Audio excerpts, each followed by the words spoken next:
Hello everyone, welcome to computer science e class. इस video के अंदर हमारा जो टॉपिक है वो है ईमेल। तो पहले हम क्वेश्चंस देख लेते हैं जिनके जवाब आपको इस वीडियो के अंदर मिल जाएंगे। फर्स्ट क्वेश्चन जिसका जवाब आपको मिलेगा कि ईमेल क्या होती है। उसके बाद हम देखेंगे ईमेल का पर्पस क्या है, क्यों यूज़ किया जाता है ईमेल को।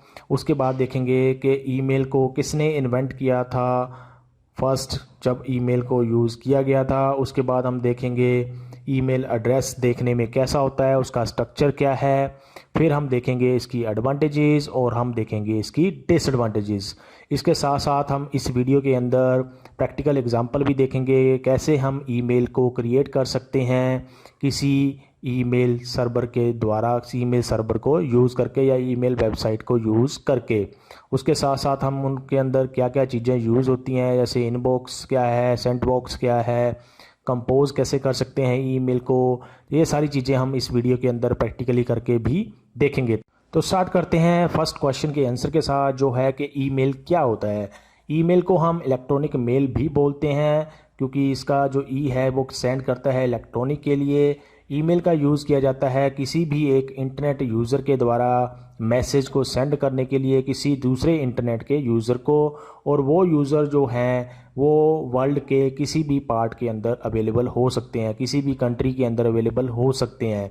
और जो मैसेज एक यूज़र दूसरे यूज़र को सेंड करता है वो रियल टाइम मैनर के अंदर दूसरे यूज़र के पास पहुंच जाता है। रियल टाइम मैनर का मतलब ये है कि जैसे ही आप कोई मैसेज सेंड करते हैं, कोई यूज़र कोई मैसेज सेंड करता है ईमेल का यूज़ करके, वो दूसरे यूज़र के पास लगभग उसी टाइम पहुंच जाता है, चाहे वो दूसरा यूज़र किसी दूसरी कंट्री के अंदर अवेलेबल हो या फिर किसी भी पार्ट में अवेलेबल हो पूरे वर्ल्ड के। तो ये बेनिफिट है इलेक्ट्रॉनिक मेल का, ईमेल का, कि रियल टाइम मैनर के अंदर कोई मैसेज आप सेंड कर सकते हैं from one internet user to another internet user.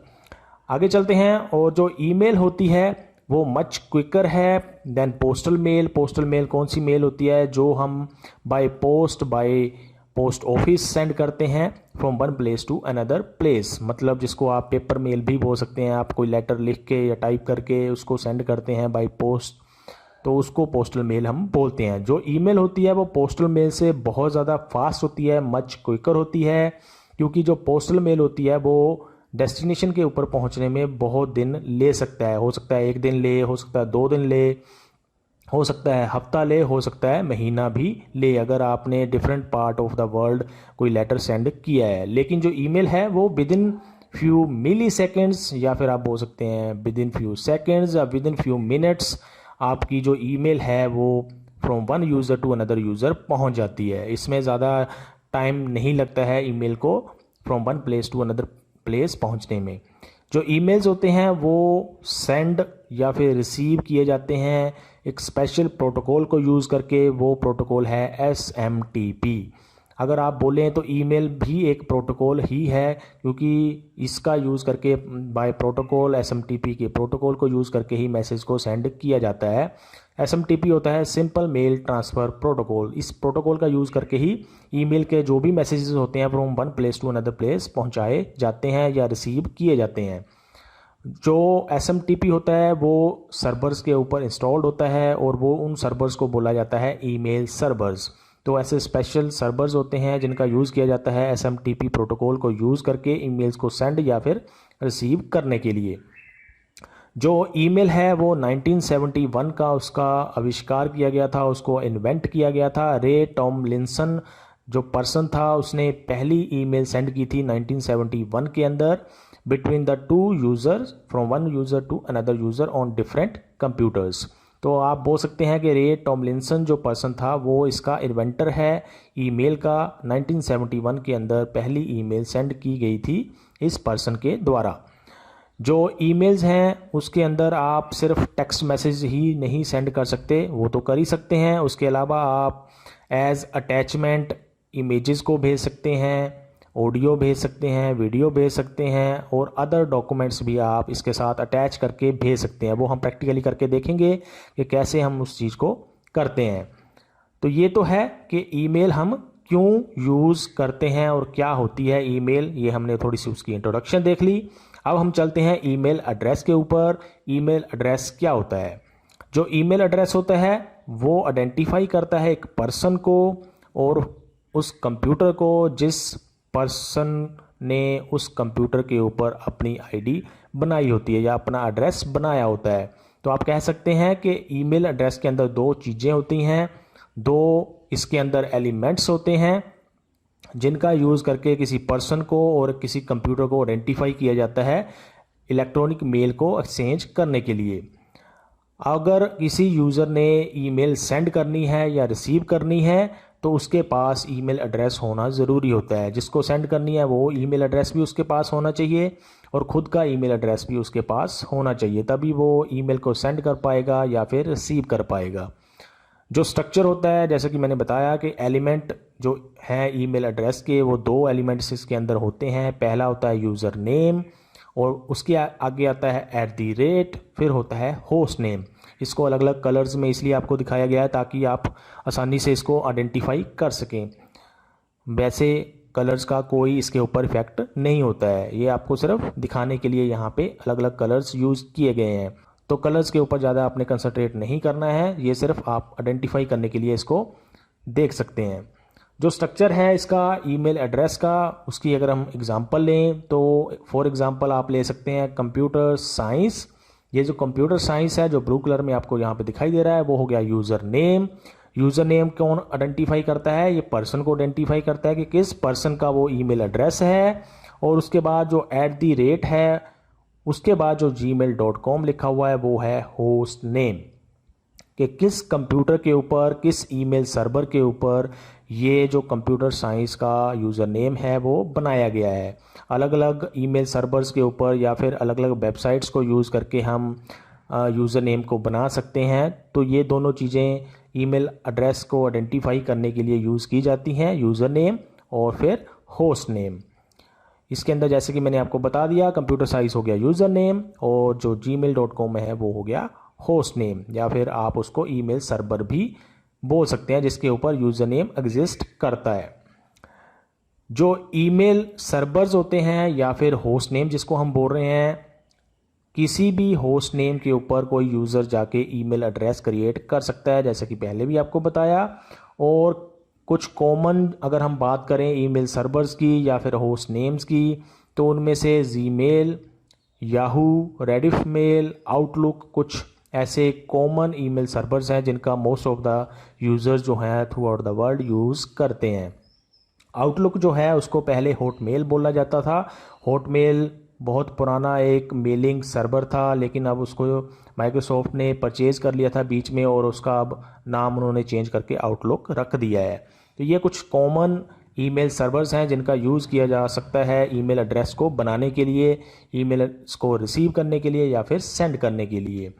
अब जो ईमेल्स होती हैं वो ज़रूरी नहीं है कि आपने जिस होस्ट नेम के ऊपर ईमेल बनाई हुई है उसी होस्ट नेम के ऊपर किसी दूसरे यूज़र को आप ईमेल सेंड कर सकते हैं, ऐसा नहीं होता है। आप सपोज़ करो आपने जीमेल के ऊपर अपना एक यूज़र नेम बनाया हुआ है तो आप याहू वाले यूज़र को भी अपनी ईमेल सेंड कर सकते हैं या उससे रिसीव भी कर सकते हैं। तो ऐसा नहीं होता है कि आपने सिर्फ जीमेल के ऊपर अगर ईमेल बनाई है तो वहीं पे आप उन्हीं के यूज़र्स को, जीमेल के यूज़र्स को ही ईमेल सेंड या रिसीव कर सकते हैं, ऐसा नहीं होता है। आप डिफरेंट ईमेल सर्वर्स के ऊपर भी ईमेल सेंड या रिसीव कर सकते हैं। अभी हम एक प्रैक्टिकल एग्जांपल देख लेते हैं इसकी कि कैसे हम ईमेल एड्रेस जो हैं वो क्रिएट करते हैं किसी एक ईमेल सर्वर के ऊपर, या फिर दो एग्जांपल्स हम ले लेंगे यहाँ पे। पहले हम देखते हैं कि जीमेल के ऊपर हम कैसे इसको क्रिएट कर सकते हैं। उसके लिए पहले हम इंटरनेट एक्सप्लोरर ओपन कर लेते हैं। इंटरनेट एक्सप्लोरर के अंदर अब हम जीमेल को ओपन कर लेते हैं। पहले यहाँ पे हम खोल लेते हैं gmail.com। अगर आपको नहीं पता है URL किसी भी ईमेल सर्वर का तो आप गूगल पे जाके उसको सर्च कर सकते हैं। gmail.com मैंने लिखा और एंटर प्रेस किया। अभी ये उसको gmail.com को ओपन कर देगा। यहाँ पे हमें कुछ ऐसा दिखाई देगा जिसके अंदर ये बोलेगा कि चूज़ एन अकाउंट। अगर आपने पहले से ही कोई अकाउंट से लॉगिन किया होगा अपने कंप्यूटर सिस्टम के ऊपर तो आपको वहाँ पे दिखा भी देगा। जैसे ये मैंने पहले एक अकाउंट बनाया था, उसके अंदर लॉगिन भी किया था, तो ये मुझे उसकी ऑप्शन दे रहा है कि आप क्या इस अकाउंट के साथ ही लॉगिन करना चाहते हैं। नहीं, मैंने क्योंकि नया अकाउंट बनाना है तो मैं इस वाली ऑप्शन के साथ जाता हूँ, यूज़ अनदर अकाउंट, इसके ऊपर मैंने क्लिक किया। अभी यहाँ मुझे पूछ रहा है कि क्या आप लॉगिन करना चाहते हैं, तो वो अगर मेरे पास पहले से ही ईमेल है तो यहाँ पे मैं वो ईमेल एड्रेस डाल दूँगा और नेक्स्ट पे क्लिक कर दूँगा। लेकिन क्योंकि मैं अभी पहले अकाउंट बनाना चाहता हूँ तो मैं करूँगा क्लिक क्रिएट अकाउंट के ऊपर, फॉर माई सेल्फ और टू मैनेज माई बिजनेस। तो ऑप्शन ये हमें दे रहा है, क्योंकि मैंने अपने लिए बनाना है तो फॉर माई सेल्फ के ऊपर मैं क्लिक कर रहा हूँ। अभी यहाँ पे ये हमसे पूछेगा फर्स्ट नेम और लास्ट नेम, कि किस यूज़र का जो है जो बनाना चाहता है अकाउंट उसका यूज़र नेम का फर्स्ट नेम और लास्ट नेम क्या है। तो अभी मैं यहाँ पे लिख देता हूँ कंप्यूटर और लास्ट नेम में मैं लिख देता हूँ science. First name last name हो गया हमारा। अब हम यूज़र नेम क्या रखना चाहते हैं। अभी आप यहाँ पे देख सकते हैं कि gmail.com बाई डिफ़ॉल्ट अपने आप यहाँ पे आ गया है, क्योंकि हम जीमेल सर्वर का यूज़ करके ही यूज़र नेम बना रहे हैं, इसीलिए बाई डिफ़ॉल्ट ये gmail.com अपने आप ऐड कर देगा यूज़र नेम के साथ, जो होस्ट नेम है हमारा इस ईमेल सर्वर के ऊपर, जीमेल के ऊपर। यूज़र नेम हमें पूछ रहा है ये कि क्या यूज़र नेम हम रखना चाहते हैं। तो यहाँ पे मैं सपोज करो लिखता हूँ कंप्यूटर साइंस, जो मैं यूज़र नेम चाहता हूँ कि मैंने इसके ऊपर बनाना है। अभी आप पासवर्ड यहाँ पे कुछ लिखोगे। ये पासवर्ड यहाँ पे इसने बोला हुआ है कि 8 करैक्टर आपको यूज़ करने पड़ेंगे और मिक्स होना चाहिए, लेटर्स भी होने चाहिए उसके अंदर, नंबर्स और सिंबल्स का यूज़ होना चाहिए। तो उसके हिसाब से मैं एक यहाँ पे ईमेल एड्रेस बना लेता हूँ नंबर्स लेटर्स को यूज़ करके, फिर हम नेक्स्ट के ऊपर क्लिक करेंगे। अभी मैं नेक्स्ट के ऊपर क्लिक करता हूँ। अभी ये मुझे एक मैसेज देगा जिसके अंदर इसने ये बोला हुआ है कि जो यूज़र नेम मैं यहाँ पे लिख रहा हूँ ये पहले ही किसी ने यूज़ कर लिया है, मतलब इस नाम का पहले ही यूज़र बना हुआ है जीमेल के ऊपर। तो अभी ये हमें नाम चेंज करना पड़ेगा, कुछ ऐसा नाम हमें लेना पड़ता है कि जो पहले से ना बना हो, क्योंकि सेम ईमेल सर्वर के ऊपर कभी भी 2 सेम नाम के यूज़र क्रिएट नहीं हो सकते। आप अलग अलग ईमेल सर्वर के ऊपर सेम यूज़र नेम के अकाउंट्स बना सकते हैं, ईमेल आईडीज़ बना सकते हैं, लेकिन सपोज़ करो आपने जीमेल के ऊपर ही सेम यूज़र नेम के 2 अकाउंट बनाने हैं तो ऐसा पॉसिबल नहीं हो सकता है। ऐसा ज़रूर हो सकता है कि आप जीमेल के ऊपर एक यूज़र नेम बना लें और वही यूज़र नेम आप किसी दूसरे ईमेल सर्वर के ऊपर बना सकते हैं, ऐसा पॉसिबल हो सकता है, क्योंकि वहाँ पे होस्ट नेम चेंज हो गया, इसलिए उसको डिफरेंस मिल जाएगा दोनों के बीच में।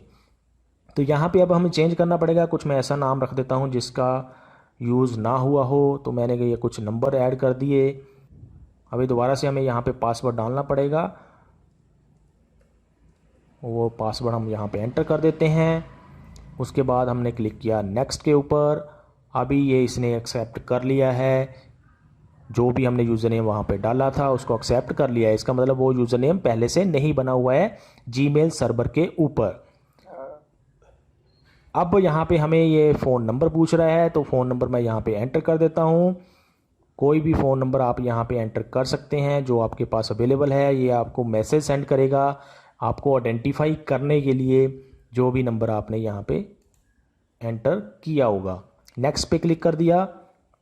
अभी ये आपको एक ऑटोमेटिकली मैसेज सेंड कर देगा। उस मैसेज को के अंदर OTP होता है और उस OTP को हम यूज़ करेंगे इसके अंदर, ताकि ये आइडेंटिफाई कर सके कि जो नंबर हमने डाला है वो हमारा ही है या किसी और का ही हमने यूज़ कर लिया है। तो उसको वेरीफाई करने के लिए ये हमें एक मैसेज सेंड करता है OTP, और वो OTP हमने यहाँ पे डालना होता है। वेरीफाई पे क्लिक किया OTP डालने के बाद, और ये इसने एक्सेप्ट कर लिया जब आप करेक्ट OTP यहाँ पे डाल देते हैं। उसके बाद हमें यहाँ पे पूछता है कि आपकी डेट ऑफ बर्थ क्या है। वो डेट ऑफ बर्थ हमें यहाँ पे डालनी पड़ती है, उसको हम डाल देते हैं। ये जब आपने डाल दी उसके बाद जेंडर सेलेक्ट करेगा। जेंडर हमने सेलेक्ट कर लिया। उसके बाद हम कर देते हैं नेक्स्ट के ऊपर क्लिक। नेक्स्ट पे जैसे ही आप क्लिक करोगे तो ये फिर से आपको कुछ पूछेगा कि क्या आप कुछ वीडियो मैसेज या कॉल मैसेज रिसीव करना चाहते हैं या नहीं करना चाहते हैं। अभी मैं इसको स्किप कर देता हूँ क्योंकि मैं ऐसा कुछ नहीं चाहता हूँ। फिर आपको ये कुछ प्राइवेसी की टर्म्स और कंडीशंस अपनी यहाँ पे दिखाएगा कि आप जीमेल को यूज़ करते वक्त किन चीज़ों का आपको ध्यान रखना पड़ता है। इनको आप पढ़ सकते हैं कि क्या क्या आपको करना चाहिए और क्या नहीं करना चाहिए जीमेल को यूज़ करते टाइम पे। उसके बाद आप आई एग्री पे क्लिक करोगे। आई एग्री पे जब आप क्लिक करते हैं तो आपका जो जीमेल का अकाउंट है, यूज़र नेम है, वो इसके ऊपर क्रिएट हो जाता है और फिर हमें ये जीमेल के ऊपर लेके जाएगा जहाँ पे हम इनबॉक्स को देख सकते हैं और अपने सेंट आइटम्स को देख सकते हैं, ईमेल को कंपोज कर सकते हैं। ये सारी चीज़ें हम इसके ऊपर कर सकते हैं। अभी यहाँ पे ये ओपन हो रहा है जीमेल का अकाउंट, अभी आप देख सकते हैं यहाँ पे ओपन हो गया है। थोड़ा सा हमें ये यहाँ पे दिखाएगा कि यहाँ पे क्या चीज़ है, उसके बारे में हम ओके कर सकते हैं। ये पूरा इंटरफेस है जीमेल का, जहाँ पे हमें कोई भी ईमेल आती है वो इनबॉक्स के अंदर आती है। ये इनबॉक्स बना हुआ है।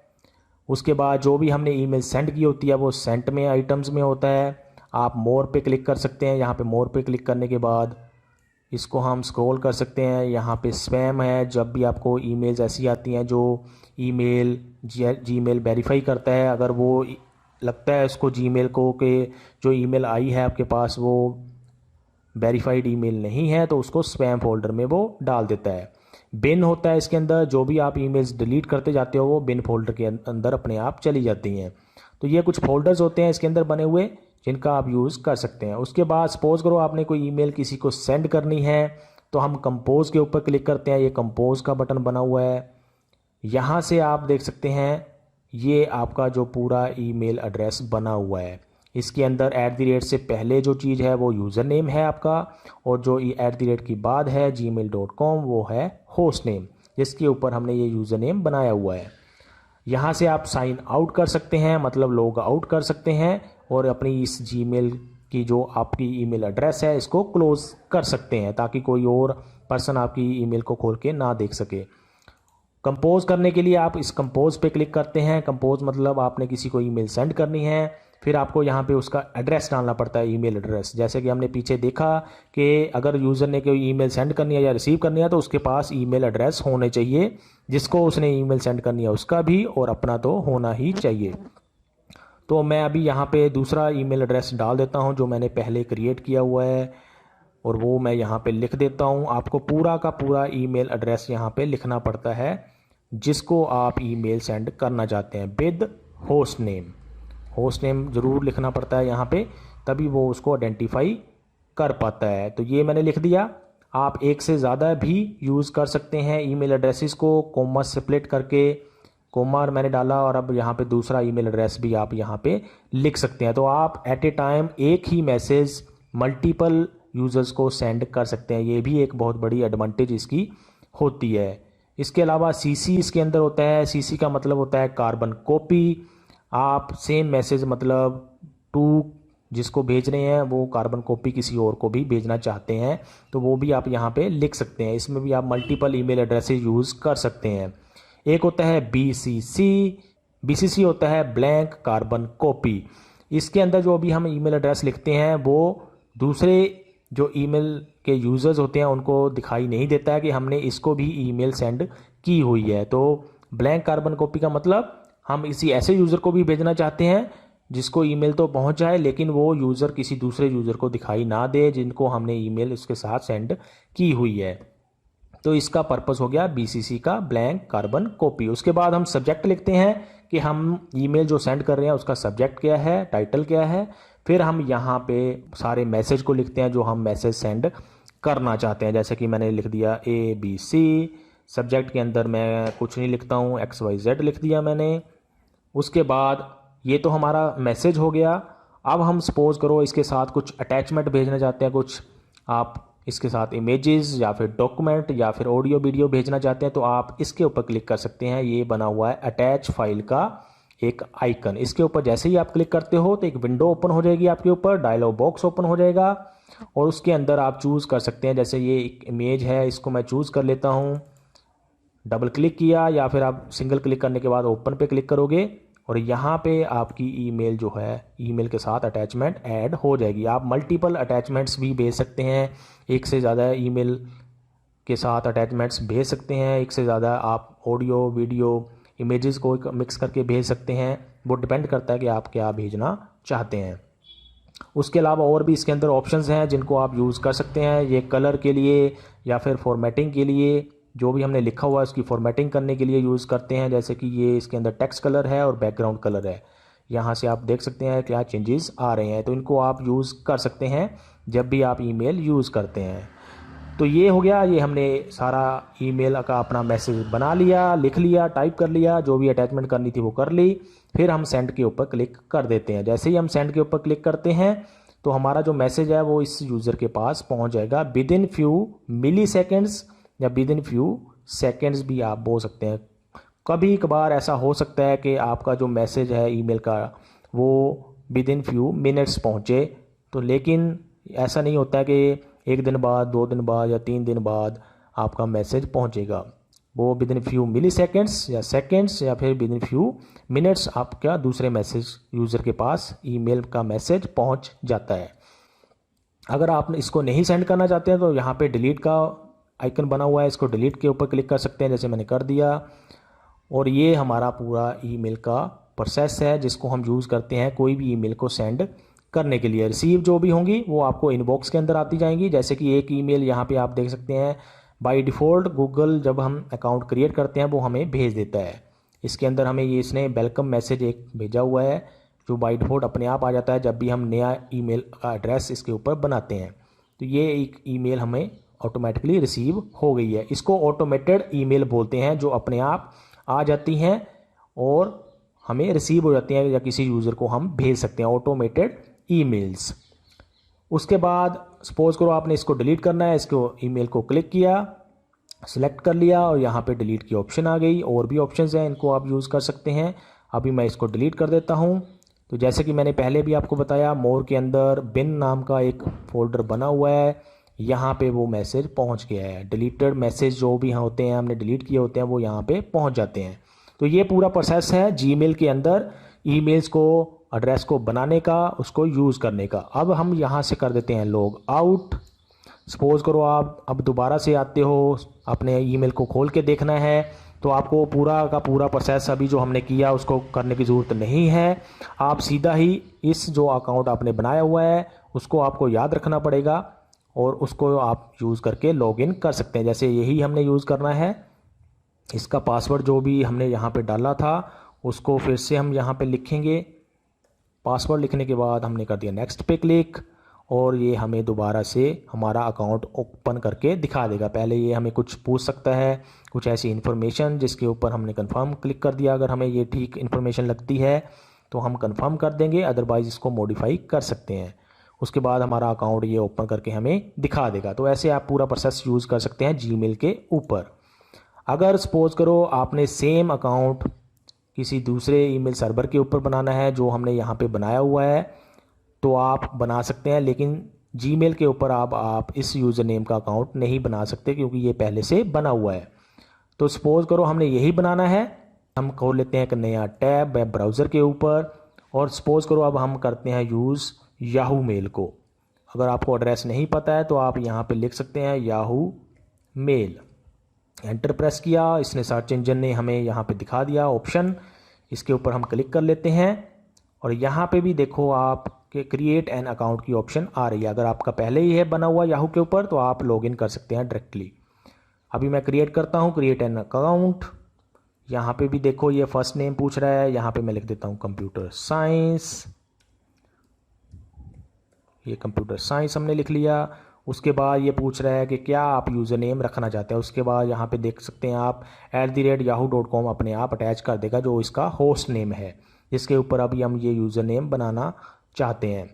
तो अभी यहाँ पे भी मैं लिख देता हूँ कंप्यूटर साइंस।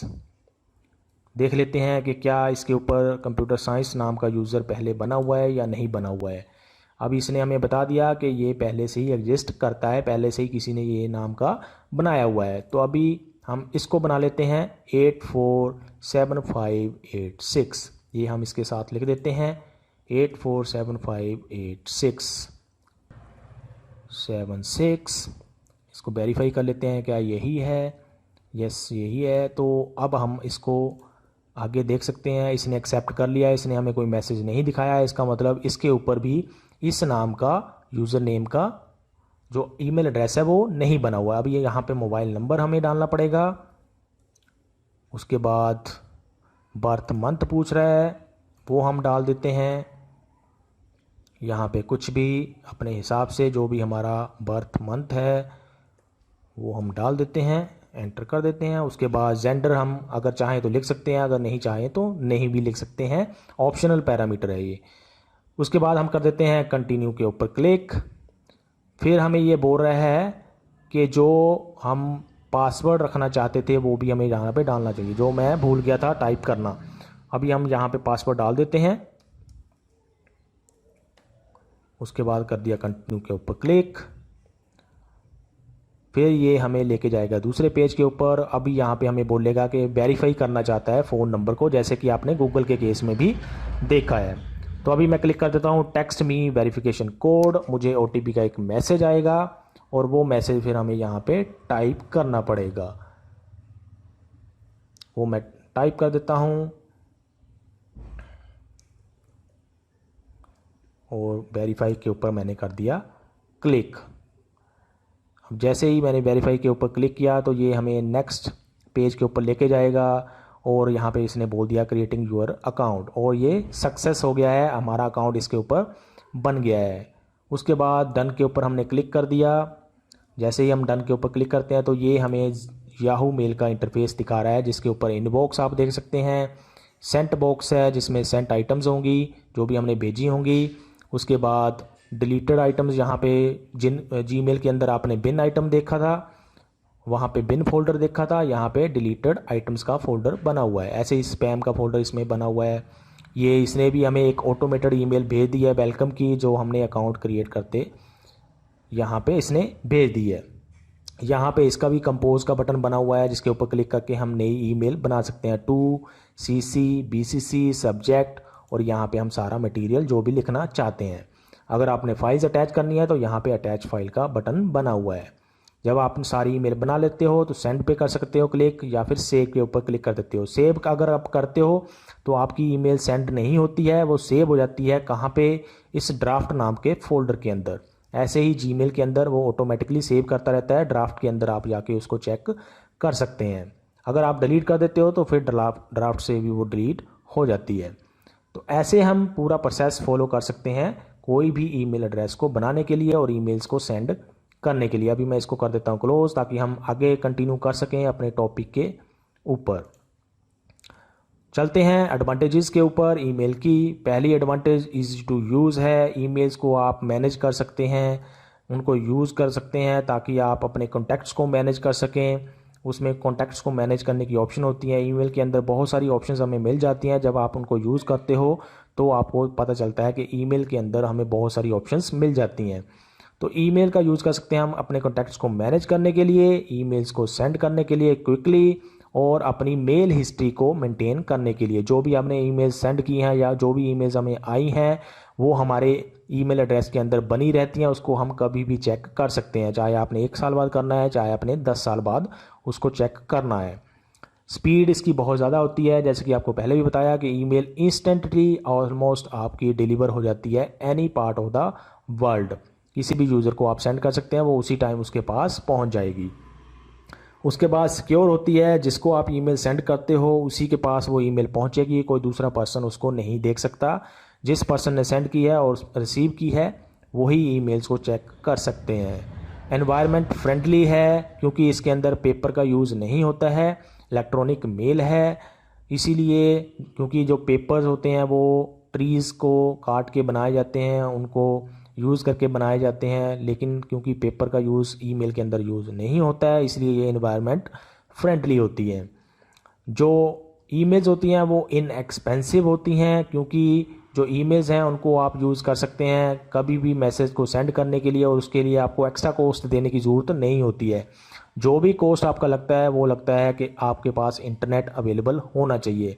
इंटरनेट आपके पास अवेलेबल है तो आप ईमेल विदाउट एनी एक्सपेंस, मोर एक्सपेंस यूज़ कर सकते हैं, सेंड कर सकते हैं, रिसीव कर सकते हैं किसी भी यूज़र को।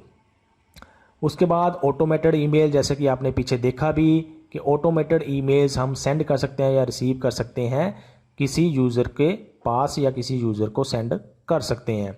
जैसे कि आपने ईमेल में देखा, जब हमने ईमेल आईडी क्रिएट की तो जीमेल ने और याहू ने हमें ऑटोमेटेड ईमेल्स भेज दी थी वेलकम की।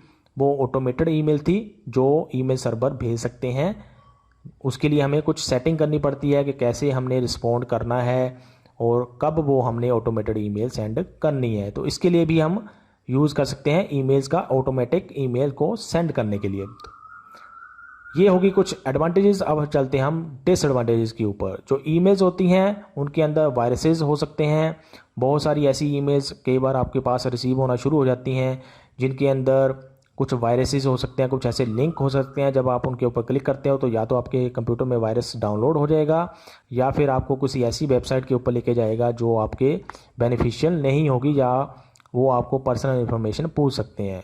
अगर कोई पर्सन ऐसा है जिसको नहीं पता है और वो अपनी पर्सनल इन्फॉर्मेशन वहाँ पे भर देता है, तो जो हैकर्स होते हैं वो उस पर्सनल इन्फॉर्मेशन को यूज़ कर सकते हैं अपने पर्सनल इंटेंशन के लिए, जो भी उन्होंने करना होता है उसके साथ।